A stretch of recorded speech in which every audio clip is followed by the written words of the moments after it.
Panoorin naman natin tong pinaka-classic na boxing match ni Manny Pacquiao mga guys. Kaya laban kay Antonio Margarito na tinatawag na Tijuana Tornado ng Mexico. Laban kay ating pambansang kamao Manny Pacquiao. So napaka-classic na boxing match to mga guys. Pang world champion talaga mga guys. So panoorin natin to yung highlights ng laban nila mga guys. Let's go.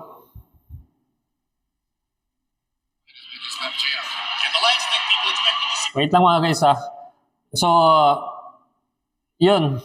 Makikita natin, malinis pa yung mukha ni, ni Antonio Margarito.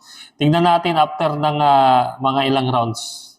Kung ano nang magiging kahinatan yan. Round 1 mga guys.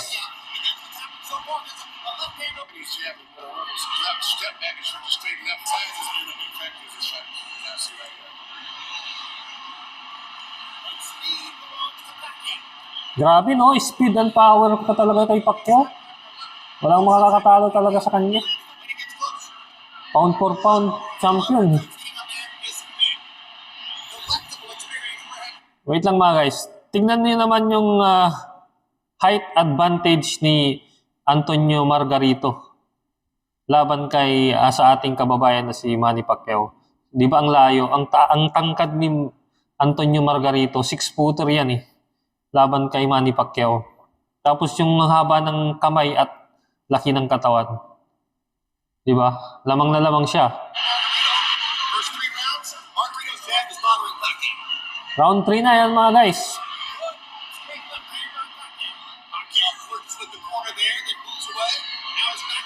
So nako-corner dito si Manny Pacquiao sa round 3.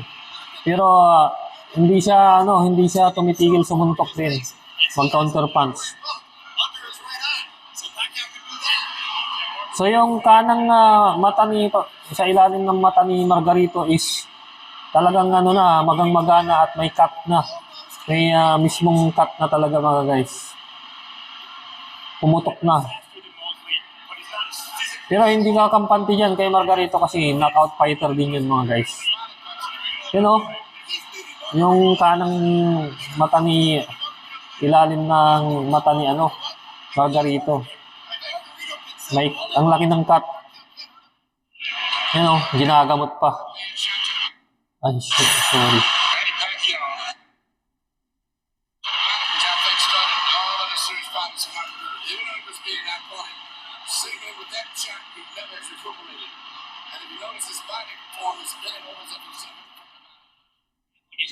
Round 6 na dito mga guys. Fast forward na yun ng video. Grabe na yung dugo sa dito nyo ni Antonio Margarito mga guys. Grabe na yung parusa. Lalo pag tinatamaan ng suntok yan, nako, ang hapdi niyan.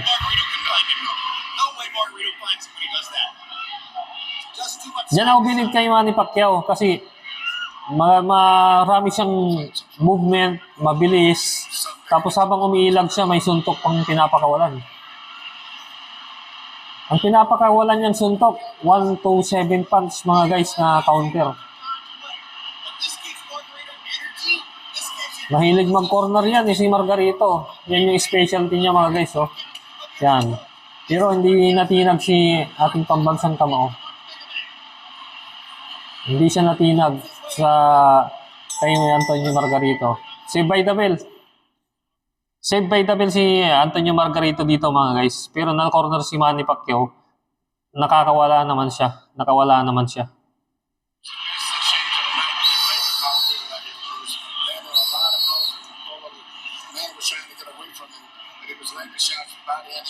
Di ba? Round 7 na ha.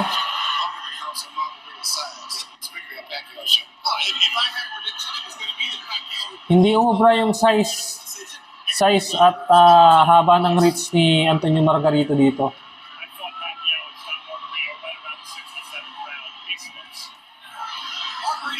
Pero pa rin siya, may lakas pa rin mga guys. Kasi counter puncher yan eh. Bilangin natin yung sunto. 1, 2, 3, wants areas where you can get 4, penetrate. But to me, the fight, the perfect fight, 5, he fought the last round, punching, moving, 6. taking advantage of that reenactment coordination.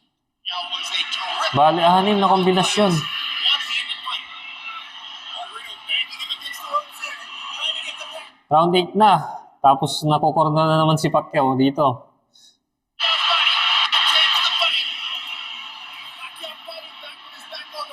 Nakawala si Pacquiao. Siya naman yung atake, oh.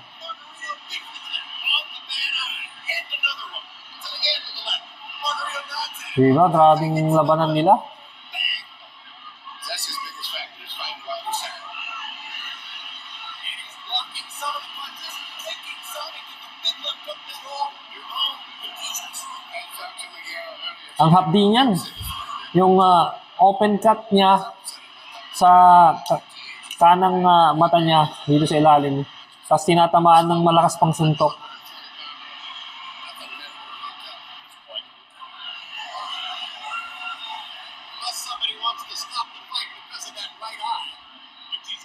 Grabe na yung parusa. Oh. Grabe guys. Ang laki ng cut talaga.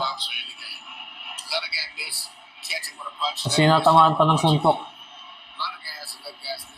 Pagkatapos niyan, tinamaan pa yung may cut. Pagkatapos nitong laban nila mga guys, ooperahan yan malamang. Tapos tatahiin ang laki ng niyan.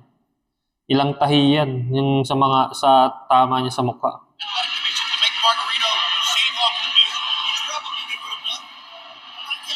Puro ulo, mukha. Sapon na sabon sa mukha, oh. Round 10 na mga guys, ha. Round 10 of 12 rounds. Grabe, nirarapid na ni Pacquiao si Margarito dito mga guys.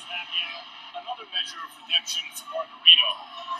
Even though he's the villain with the hand grabs hopelessly behind him, and looking towards the ref, asking him to stop the fight at this point, it looks to me. Kumbaga nagpapalakas lang kay Margarito dito yung niya, fighting spirit. Pero wala na siyang chance siyang manalo diyan. Tumitingnan na sa Pacquiao sa referee kung bakit hindi pa niya pinapatigil yung laban. Tinitigil. Grabing punishment ang tinamo niya kay Pacquiao diyan.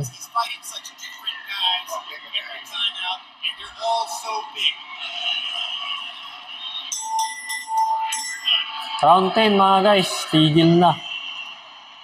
Round 10 mga guys, panalo si Manny Pacquiao.